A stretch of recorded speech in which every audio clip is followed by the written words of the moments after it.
नमस्कार बच्चों, आपका हिंदी के इस पाठ्यक्रम में बहुत स्वागत है। चलिए हम आज की कविता शुरू करते हैं। आज की कविता का शीर्षक है दीवानों की हस्ती। इस कविता के लेखक हैं भगवती चरण वर्मा। चलिए पहले हम उनकी जीवन परिचय के बारे में पढ़ते हैं। हिंदी साहित्य जगत के प्रसिद्ध लेखक श्री भगवती चरण वर्मा का जन्म सन 1903 में उत्तर प्रदेश के उन्नाव जिले के शफीरपुर में हुआ। इन्होंने इलाहाबाद से बीए और एलएलबी की डिग्री प्राप्त की। शुरुआत में इन्होंने कविता लेखन पर ध्यान दिया, मगर बाद में उपन्यास लेखन में इनकी रुचि बढ़ गई। इन्होंने फिल्मों में भी काम किया, लेकिन पत्रकारिता और लेखन के क्षेत्र में अपना महत्वपूर्ण योगदान दिया। भगवती चरण वर्मा जी ने काफ़ी समय तक आकाशवाणी रेडियो के लिए भी काम किया। बाद में इन्हें राज्यसभा सदस्य की मानद उपाधि भी दी गई। उनकी प्रमुख कविताओं में महाकाल, कर्ण, मधुकर्ण, प्रेम संगीत आदि शामिल हैं। हिंदी साहित्य के क्षेत्र में अपने अद्भुत योगदान हेतु इन्हें सन 1961 में साहित्य अकादमी पुरस्कार भी दिया गया। श्री भगवती चरण वर्मा जी ने 5 अक्टूबर 1981 को दिल्ली में अपनी देह त्याग दी थी। चलिए अब हम इस कविता को पढ़ते हैं और इसकी व्याख्या को समझते हैं। हम दीवानों की क्या हस्ती है, आज यहाँ कल वहाँ चले, मस्ती का आलम साथ चला, हम धूल उड़ाते जहाँ चले। दीवानों की हस्ती कविता की इन पंक्तियों में कवि कहते हैं कि दीवानों की कोई हस्ती नहीं होती, अर्थात वो इस घमंड में नहीं रहते कि वो बहुत बड़े आदमी हैं और ना ही उन्हें किसी चीज़ की कमी का कोई मलाल होता है। कवि खुद भी एक दीवाने हैं और बस अपनी मस्ती में मस्त रहते हैं। उनकी इस मस्ती और खुशी के आगे गम टिक नहीं पाता और धूल की तरह उड़नछू हो जाता है।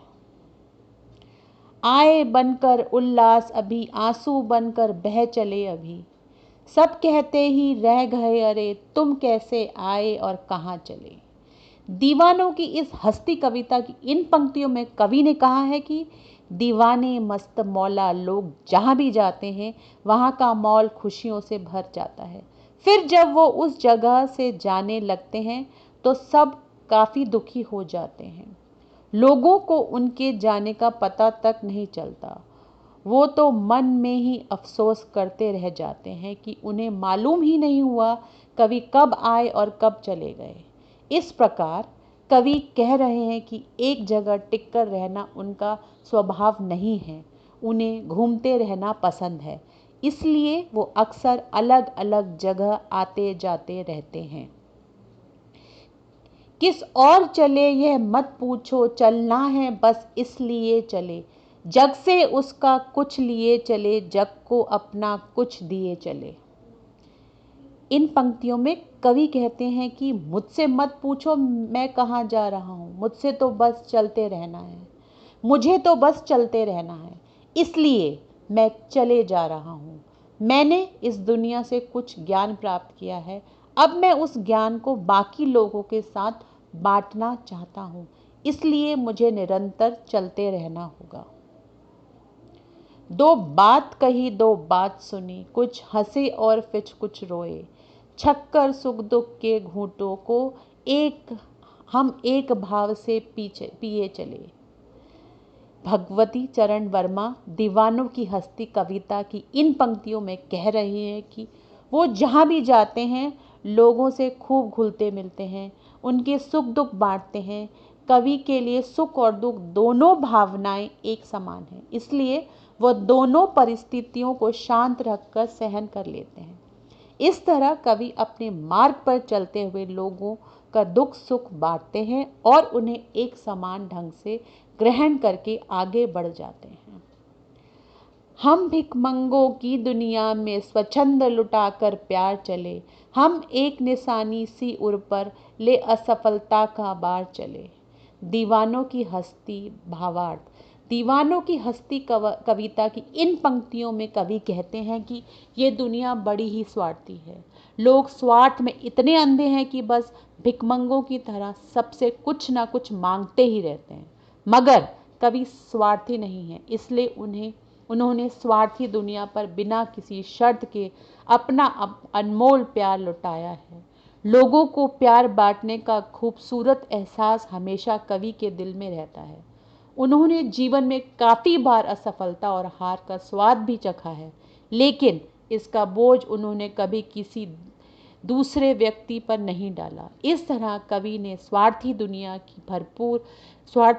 को भरपूर प्यार दिया और अपनी नाकामयाबी का भार हमेशा स्वयं ही उठाया है। अब अपना और पराया क्या आबाद रहे रुकने वाले, हम स्वयं बंधे थे और स्वयं हम अपने बंधन तोड़ चले।